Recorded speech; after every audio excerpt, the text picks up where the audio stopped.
Tere tulemast valitsuse istungjärgsele pressikonverentsile. Peaminister Taavi Rõivas on täna ja homme Brüsselis, kus toimub Euroopa Ülemkogu kohtumine. Ja tänast istungit juhatas peaministri ülesannetes keskkonnaminister Keit Pentus-Rosimannus. Põhjust kindlasti mingisuguseks rahandusministri väljavahetamiseks, sellise rahandusministri väljavahetamiseks või tagasiastumiseks, kes on sisult väga tugev olnud, küll ei ole. Nii et Jürgen Ligi on vabandanud, on teinud seda täiesti arusaadavalt ja täiesti põhjendatult ja ma tõesti loodan, et see vabandus vastu võetakse.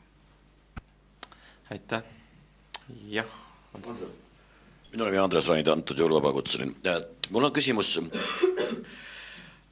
ilmselt siis praegu peaministri kohusetäitjale. Koalitsioonilepingus praegu on demokraatial esimene punkt, milles on öeldud niimoodi, et järgmisteks valimisteks vabastatakse uued tulijad kautsionist.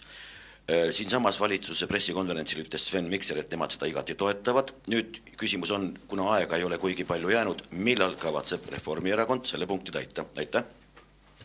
See on arutelu, mis parlamendis kindlasti käimas on ja ees seisab ja ma usun ja loodan, et parlamendis see teema läbi vaieldakse ja vajalikud muudatused, nii nagu see kokkulepe siis seal sünnib, ka tehakse. Aitäh!